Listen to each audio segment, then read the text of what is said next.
It was the night before Hogswatch. If you don't believe in the Hogfather, there won't be any presents.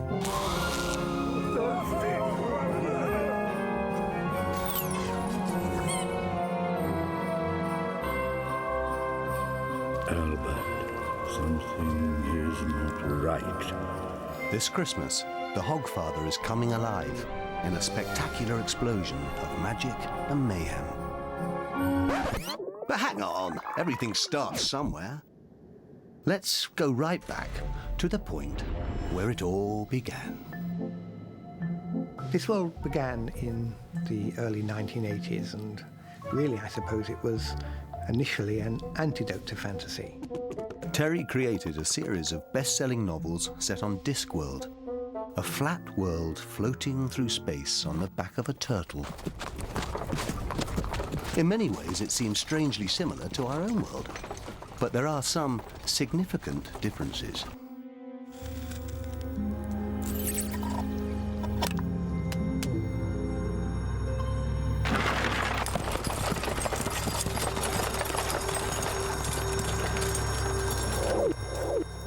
I've written well over 30 books set on Discworld now, and around about halfway through the series, I wanted to write one about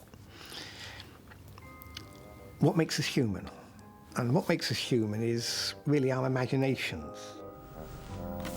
The central character might look slightly familiar. Ho, ho, ho! Hogswatch had already been created as the Discworld Midwinter Festival, which is approximately appropriate to Christmas. And Hogfather is something like the jolly red and white man we know today. The moment I read my first Pratchett novel, I always knew I wanted to turn it into a film. Hogfather works perfectly. You can transmit it at Christmas. It's a magical family story that everybody can relate to, because it's actually about one of the most fundamental things in the world, which is, what do people believe in?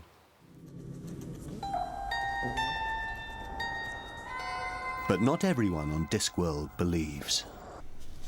As a matter of interest, how would you go about inhuming this gentleman?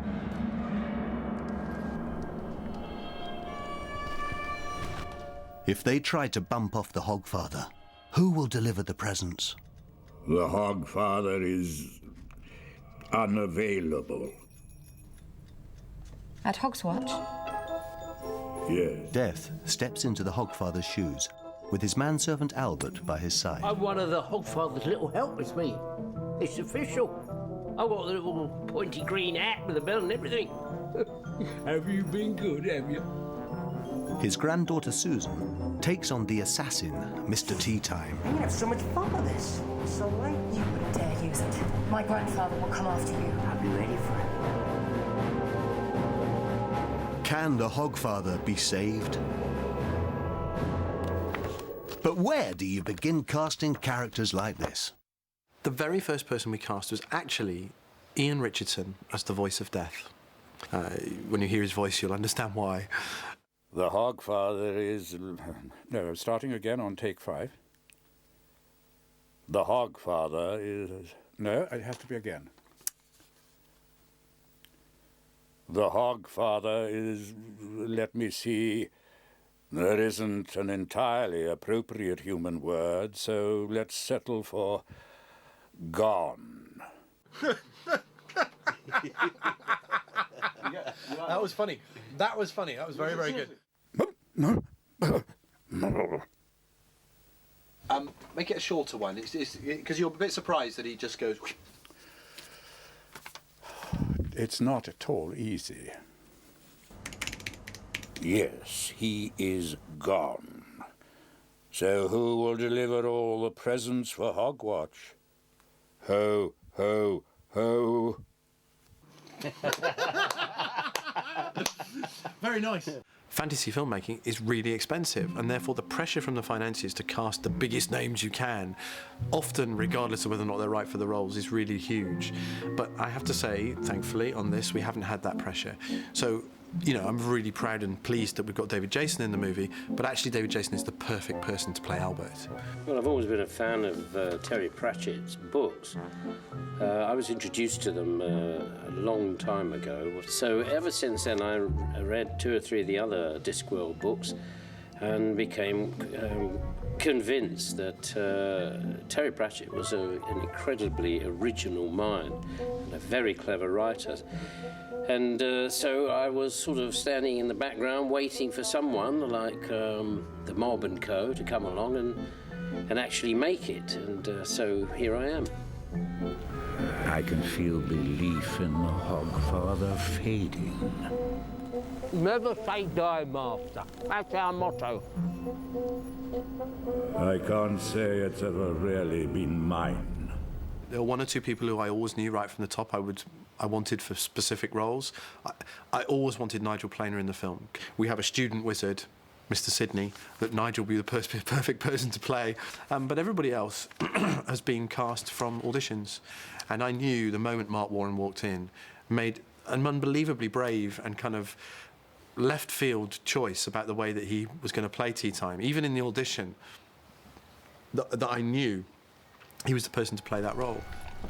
I get on well with animals, sure. I'd just been to see Charlie and the Chocolate Factory, so I think I had that in my head. So that's probably why I started to nick everything off of Johnny Depp and had him like that. I think he thought it sounded a bit like Peter Lorre as well.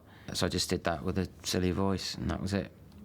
And most importantly, because I always wanted Susan to be a discovery, Michelle Dockery, who plays Susan, was the best of about 25 or 30 young English actresses who came in to audition and screen test. She's just the perfect, you know, kind of balance of kind of weird goth and Mary Poppins.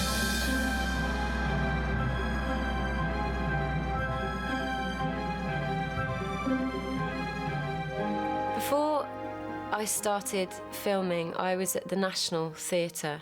I'd been there for 16 months. So coming into this was quite different.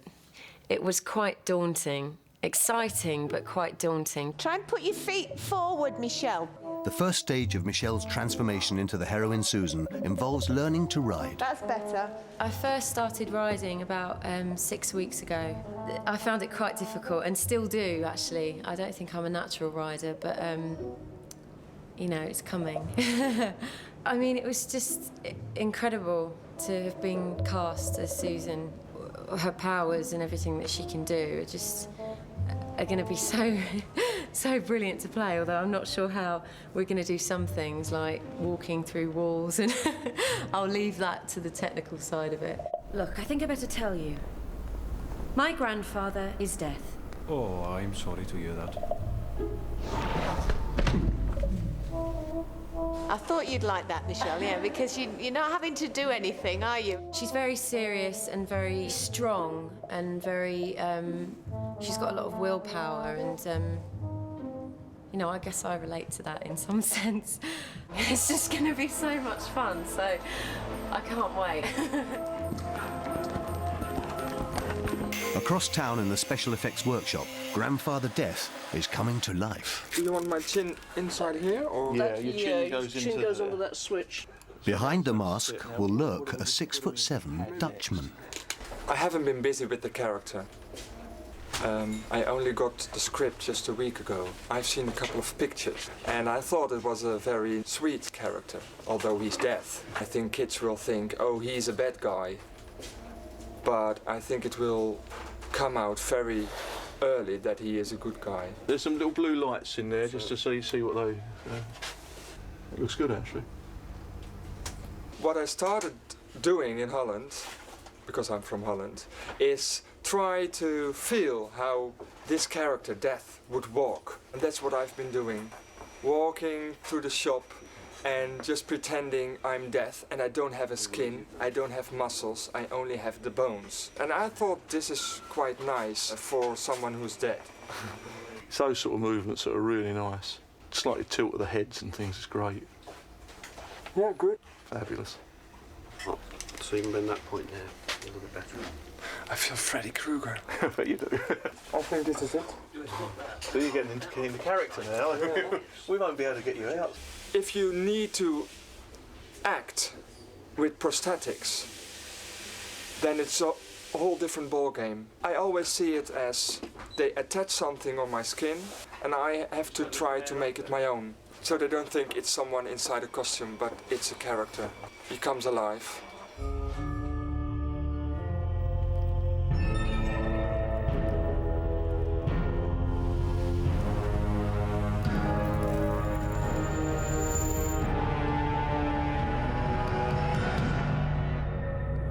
Could I give you a hand? Terry's got the responsibility of bringing alive his own role, the toy maker.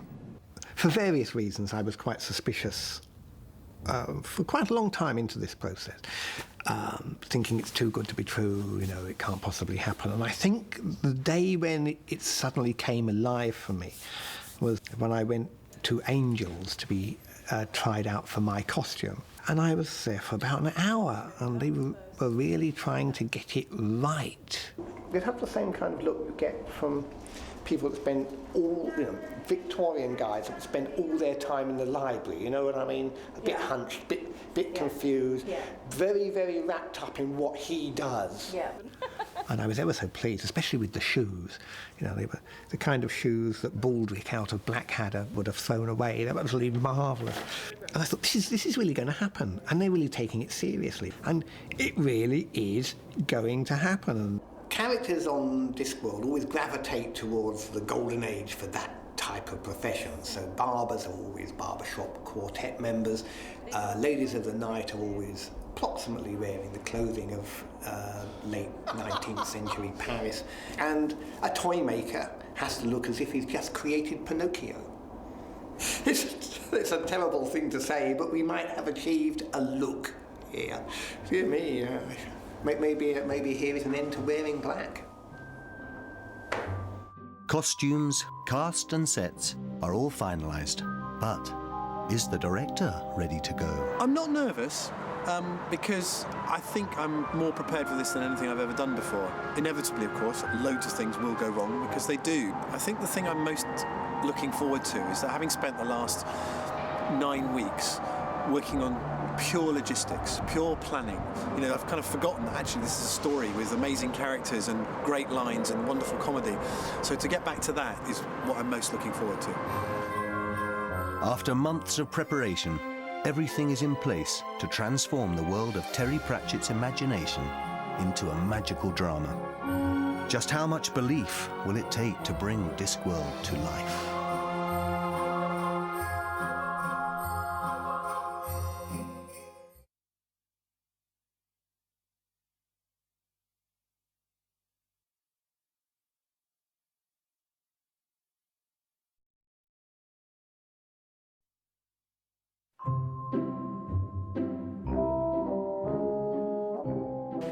It's day one of the Hogfather shoot, the first ever live-action adaptation of a Terry Pratchett novel.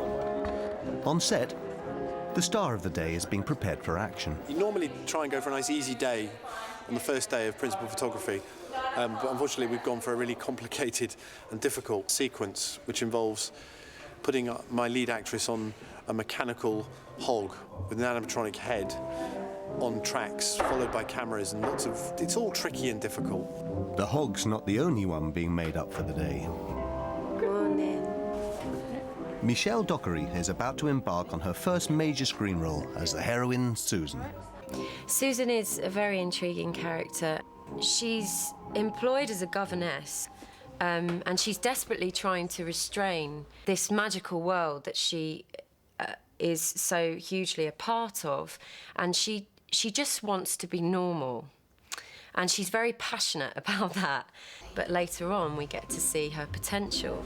Finally, ready to go. Oh, can't wait to get on now. Yeah, it's quite realistic. So, well, very realistic. It's got a genuine hoggy feel. Roll, please. And action!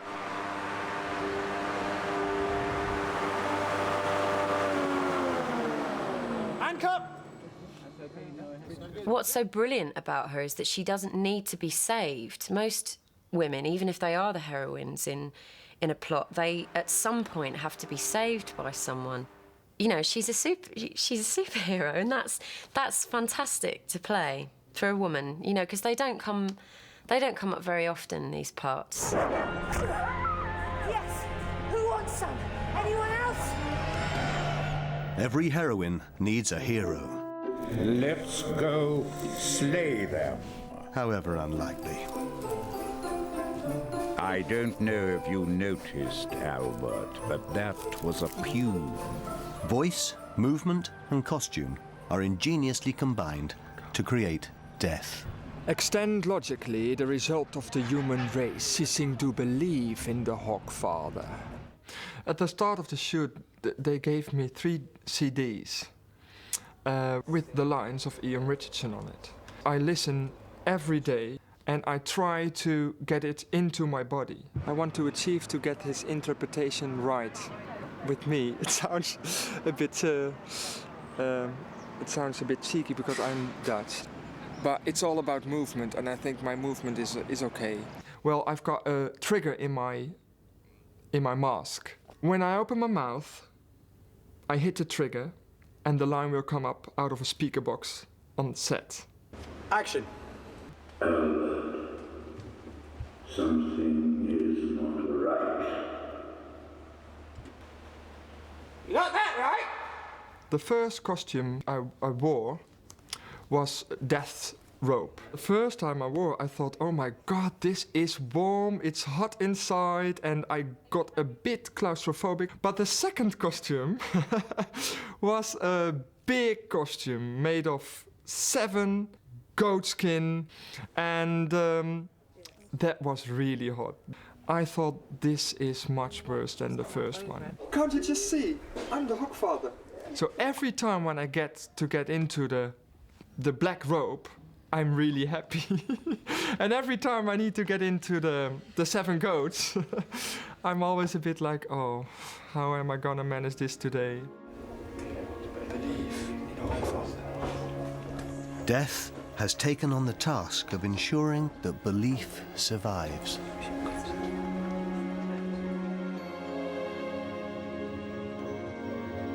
They say you are the biggest thinker in the world. But do you also believe? Even unlikely heroes need someone to rely on. Death has Albert. I just got attracted to the idea that this funny character happened to be Death's sidekick. It just intrigued me, and I thought, yes, it would be nice to get back to my basic roots, which were playing funny little comedy characters, which I hadn't done for an awful long time. And when I saw how good it was going to be, I thought, well, count me in, boys. So here I am. 3, 2, 1, go. I mean, that's gonna work, isn't it? You see what the action is, David? Yeah. 3, 2, 1, go. We get a camera angle right. It's got to be, dead on to you. Great. Let's give it a go. Take 72 will be the one. That will be the one, yeah.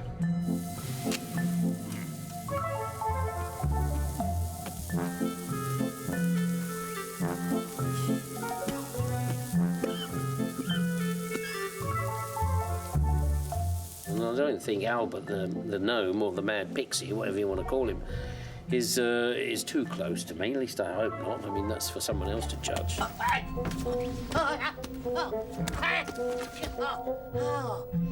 Albert. Buggery. But I felt there was a lot of scope for fun and humour. Stop. The pixie. Death is not a very amusing sort of concept. But the way that they put it together, he's become a very amusing character, and like all good characters, he needs a comic sidekick. So I thought, yeah, that'll do me. It'll be a little part. Let somebody else play the lead, and I'll come along and just enjoy myself. But heroes only prove their worth when faced with a treacherous foe. You wish someone inhumed? Who's behind all this trouble anyway? You may think of us as the auditors. They maintain the logical order of the universe. They are overseers of everything. They know where everyone is, and they see everything. Today we're filming the auditor plates, which are these characters who run the universe and want to control the universe. They generally hate humans because humans don't conform to anything they want. Don the mask of auditing. They're the main protagonists and usually the evildoers of each book, and in this one they're the ones paying for the hit on the Hogfather and generally causing the mayhem. So they're generally the baddies. That'd be an easier way of putting it. No, they're not baddies, they're civil servants. They're misunderstood. They want to create a wholesome place for people to live. They're as bad as your bank manager. Remember, you're the kind of the rational one, yeah? No, strictly speaking, yeah. Here we go. There will be a rebate from the Guild of Assassins. And all three of you turn to him as if he's a complete moron, yeah? Yeah. There is no actual evidence. Yes, this is it. This is your Tony Blair moment, yeah. Nothing written down. Some humans got excited and decided to attack the Tooth Fairy's country. We are shocked, of course. It's like the Metropolitan Chief of Police gives a public statement, yeah? It's that kind of language. But how are these blokes in sheets turned into spooky spectres? It's all down to the award-winning visual effects team responsible for the likes of Harry Potter. It is. You have to start somewhere. Essentially, they're going to be slightly ghost-like. They're hooded, caped characters, and they have no faces. So what we have to do is we have to shoot them against blue screen here, and then add them onto plates that we've previously shot on locations. So then they ping up all over the place. We use the computer to add sort of some glows and more ghost-like colours, basically ethereal colours. And by doing that, then we can make them feel like they're shimmering and floating around in mid-air. So hopefully, it should make them feel quite ethereal and a little bit sinister. Once you have their little minds in your grip, it's goodbye, Hogfather. The auditors hire an assassin to do their dirty work. Good evening. The fun begins for Teatime and his gang. Teatime is a psychopath, and so he's sort of devoid of any emotional response to anything. Well, I think he likes this job because he's actually interested in tackling things that are not, that shouldn't really be feasible. I suppose that's what you'd do if you're a bit of a genius killer. Hello. My name's Teatime. What's yours? This is my spell book. Look at this. Really excellent prop. Mr. Sidney is desperate, down on his luck. He's lost a lot of money gambling, and so he's having to sort of basically sell out and sell the few spells he can manage to do to a gang of thieves, a gang of assassins and thieves. But it's all Mr. Teatime's fault. I can actually see more out of this eye than this eye, funnily enough. Which is fine, but not so good if you've got a sword and you sort of got to get it a couple of inches from somebody's face. So you can be doing the scene and actually can't see the other person at all, which is a bit quite disconcerting. What looks best for the magic, madam? I think go top left is 6. Sixth lock. There are people called Christmas phobes. I wonder if there's a Hogwatch phobes. There's a thought. I wonder if Mr. Sidney is hogphobic. It's a thought. Maybe I should use that in my motivation. Do you have a lot of friends, Mr. Sidney? I don't have many. Don't seem to have the knack. Well, I think he can look quite innocent, as much as you can with a black eye. But then he kills you. So, what exactly are they getting up to with all these teeth? Well, probably about a third of the film is set in the Tooth Fairy's castle. So Teatime and the gang come to raid the castle to try and control children's belief by collecting their teeth together and casting a spell on them. Children of the world, prepare to think as you are told.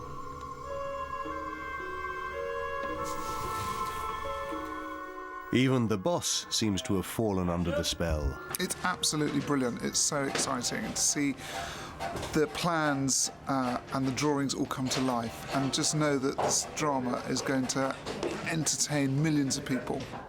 And Terry's turned up to see how his characters have made the leap from page to screen. You would get into trouble playing with ghosts. I didn't think it was going to be this good. I didn't think people were going to take so much trouble to get it right. I didn't think that so much creativity would go into it. Awesome. I'm just overwhelmed by the whole thing. I've got an open invitation to come here every day. Regrettably, I can't make it every day, but that would be kind of fun. And action. What am I going to do now?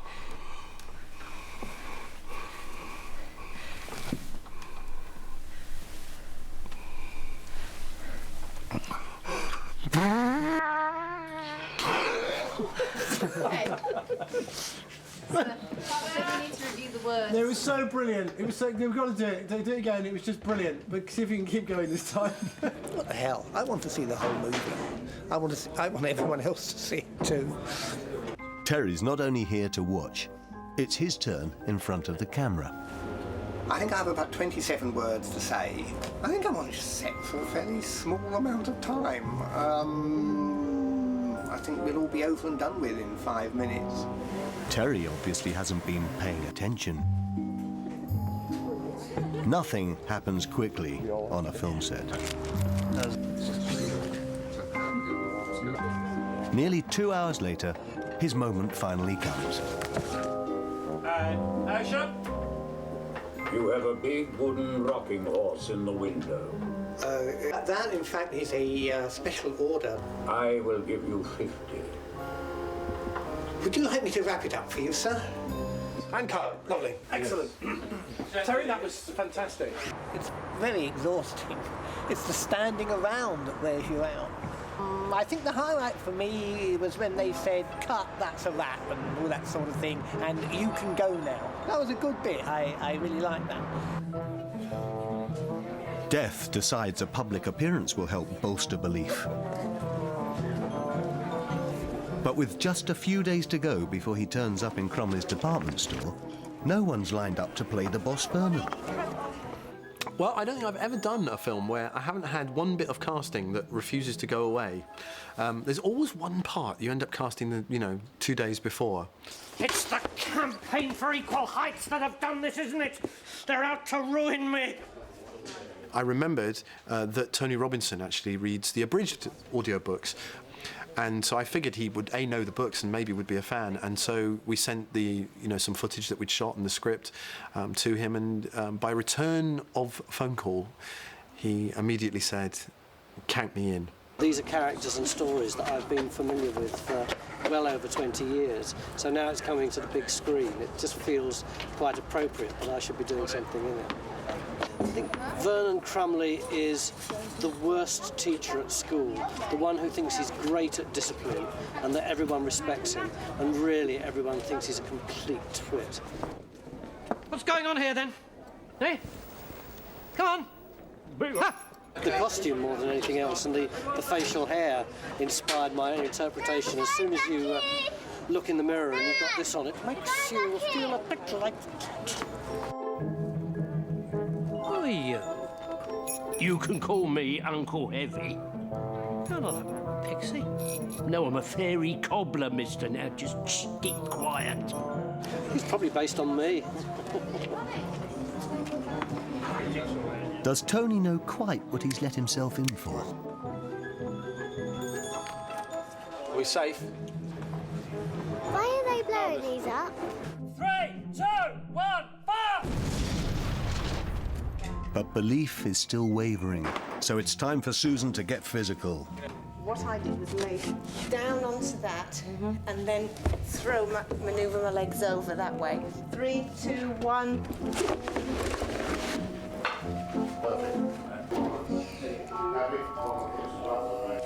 Michelle has never done any kind of stunt work before. Well, it was nice. 3, 2, 1, action.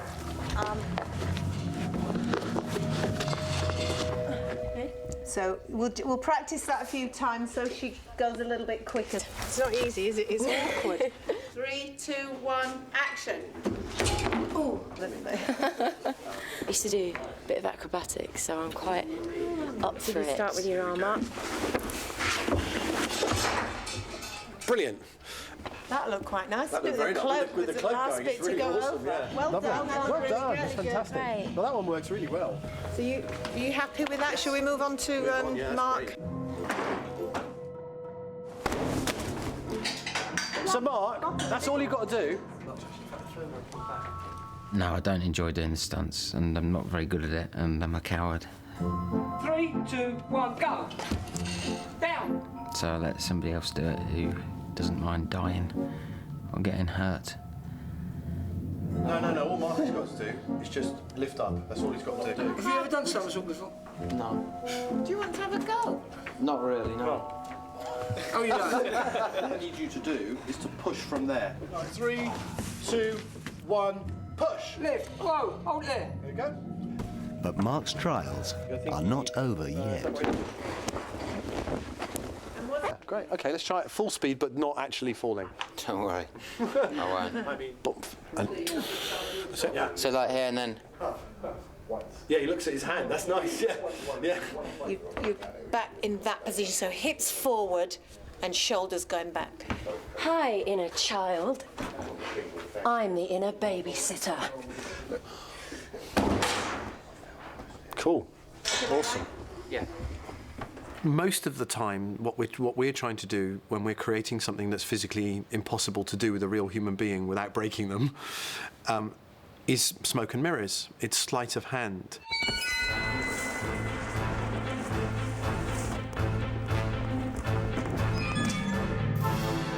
So, in the final fight scene between Susan and Teatime, we need Teatime to fall from the balcony at the top of the Tooth Fairy's castle and plummet to his end, his demise, at the foot, 300 feet below. So one of the first things you have to do is create the illusion that this tower is 300 feet tall. And that's all done by computers. The second stage is that obviously you do need to get him falling even 30 feet, but you can't ask your actor to do that because he'll hurt himself. Is that enough? Yeah. Sure. And so we brought in a stunt performer to do that part of the fall. Action!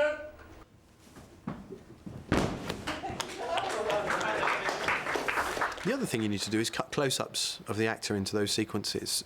What you can do with a very clever piece of technology is hang him above blue screen. Moving like this.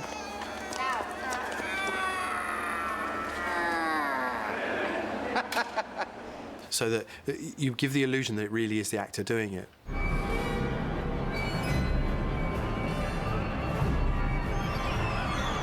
So what happens when he lands? That bit you'll just have to wait and see how it's turned out.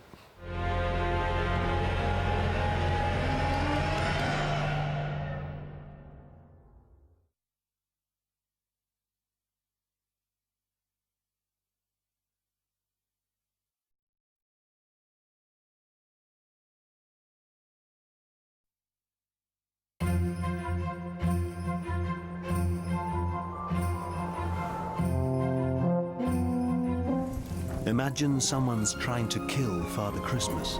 That's what's happening in Discworld. Onwards, Pinky, to the Hogfather's castle of bone. I think that perhaps the main theme of the Hogfather is that our fantasies make us human. Is it a good thing that children believe in the Tooth Fairy or believe in the Hogfather, or shall we say Father Christmas?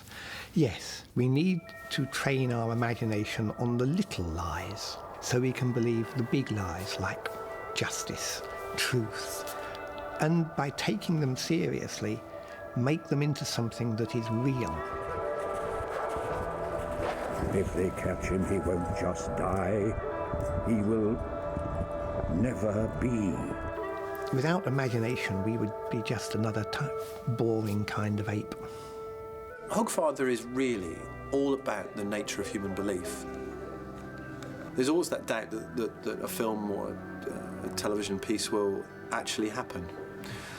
You know, you put your faith in the script and you put your faith in the team of people you get together to make the film. And in a way, that whole process kind of mirrors what the book is about. Vadim's belief is about to be put to the test. We're in a place called Cluny in the Highlands of Scotland, which has the perfect landscape for the Castle of Bones. In fact, the Castle of Bones is over there. Or at least it will be when the clouds clear. What we're trying to get is a shot of the dogs running towards camera. But we didn't think we'd get enough snow in Scotland. But we seem to have plenty of snow. So we have to sit here and just wait until the snow stops.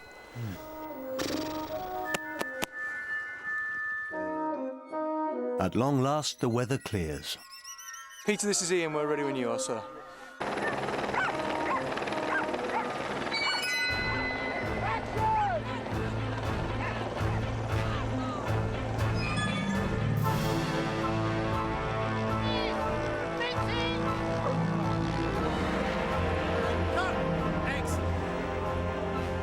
These imposing peaks have to cut together with scenes shot back in the studio. Luckily, technology can move mountains. So what we have behind me is a blue screen, which is used primarily to so we can subtract the colour blue from the picture, leaving a space for us to put a background in. Say I've got a person stood here, I can then take that blue away and put behind it either a picture or a matte painting or a generated environment. So say where the edge of that finishes, you shouldn't be able to tell where one thing finishes and another thing starts. Today we've got a horse in, which is going to be flying in the show. So we need to shoot that horse against this blue screen and then deduct the blue and then put that against some plates that have previously been shot in Scotland of mountains and so forth. So then with a little bit of trickery and a lot of hard work, it should look like the horse is flying through the skies of Scotland on its way towards the Castle of Bones. In total, the process from the beginning of shoot to the final delivery will take approximately 6 to 7 months. A team of about 20 guys on computers in the back rooms, and then hopefully we have a lovely shot to finish.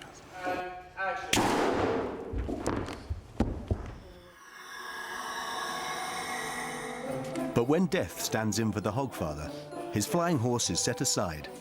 He and Albert borrow the sleigh. Room to your left, David, is it? For this first reveal, let's lift the sack up so you've only got to crouch a little bit.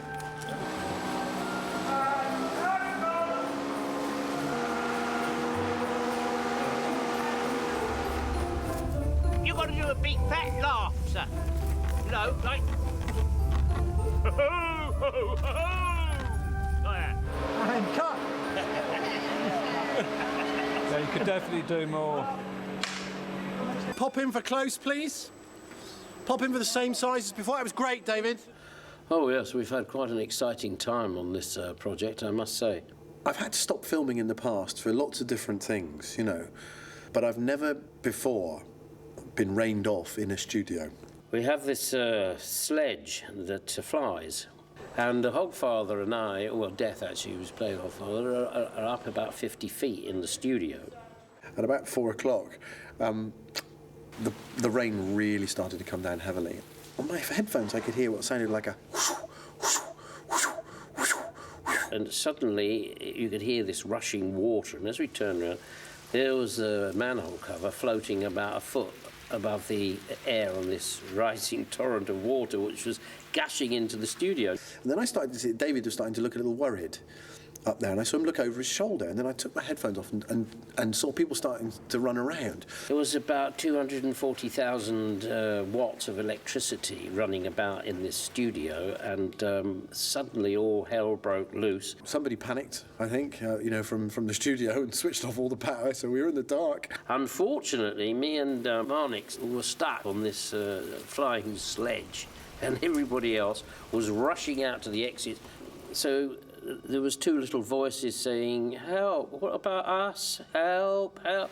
And eventually somebody did actually discover that they'd left us in this flooding studio and sent in some men to rescue us. So the result was that we actually lost 2 days filming.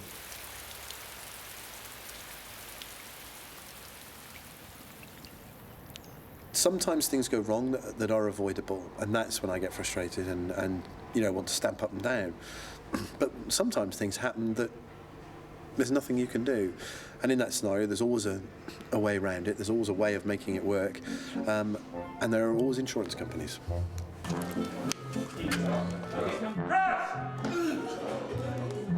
They've survived blizzards and floods. Is he dead? But don't forget, bad luck usually comes in threes. He's not breathing. Breathing spell. Breathing spell. Cut. And I think the sit-up can be a bit slower. And action. Cut there, Joe, what's that noise from the back of the room?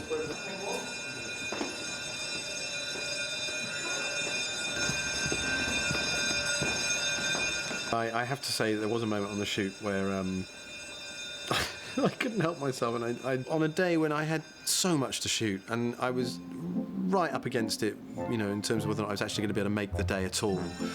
And with about 2 hours to go, the fire alarm went off, and it was quite obviously not a real fire. So of course we have to evacuate the building.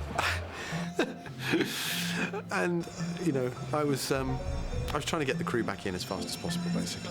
Trying to persuade the people at the Guildhall that we should get the crew back in. Whether it was burning to the ground or not, I wanted to carry on filming. You know, and it's kind of the cliche, you know, keep filming, whatever. OK, folks, stay away from the red buttons on the walls in future, please. You know, I could have told them it wasn't a fire. You know, you can smell a thing apart from pigs and sweaty cheese.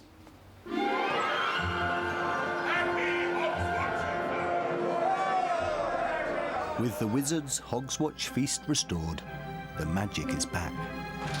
Just in time for the final scene between Susan and Death. Yesterday, we had just a touching scene together.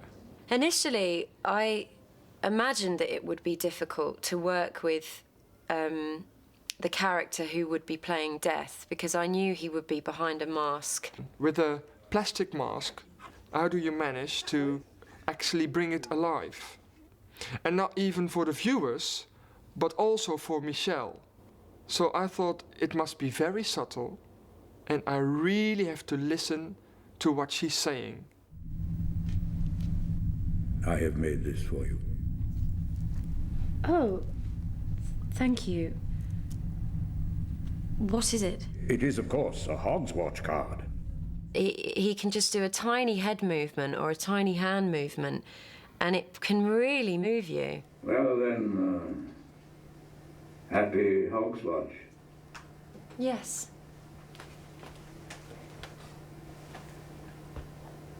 Happy Hogswatch.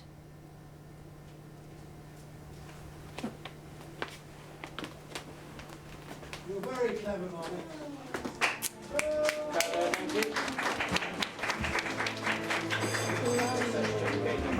That scene was so wonderful to play with him. It really didn't matter that there was a mask.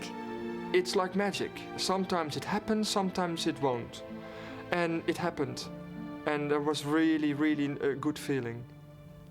The final week of the shoot, and some sets are heading for the skip. Broadly, teeth is what we've taken, but they're not for me. I want to make this clear. Movie memorabilia will go down very well at some charity auctions. I have no particular interest in having a house full of teeth, but there are those that would like just to have a little part of the movie. After 9 long weeks, the shoot is coming to its close. OK, nice and slow towards the sleigh. Please. This way. I'm trying. Oh, this way, right? What?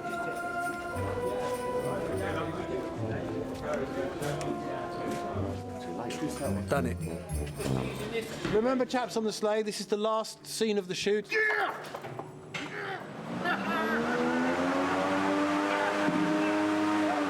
I'm absolutely knackered. Imagine the worst jet lag you've ever had from the longest long-haul flight you've ever had and multiply it by 10. And that's what it feels like. Well, one of the things Vadim has done is make me realise that films actually can be made. All this has occurred in less than a year. I think it was around about midsummer that we started talking, and things happened incredibly fast. I'm really happy with the way that this shoot's gone. You know, I always knew we could do it, because I'm an impossible optimist. Will there be another one? I think a lot of people have enjoyed themselves making Hogfather, and so it's very natural at this time to say, can we do it again? You know, only of course totally different. Can we pick up another Discworld book? And it would be very nice to think that this could be arranged. Here's to a long continuing process whereby people like Sky fund good family entertainment, and personally speaking, that's what I'm here for. I hope the thing that I've achieved with the team of people that have been working on this is that we've created some of the magic that Terry's books have. One of the things about making a film is that you hope, and it doesn't always work, that you can create something that is magic, that takes you to another place. And I really, really hope that with what we've shot, we're going to be able to create a film that takes our audience to Discworld. Up, Snouter! Giddy out!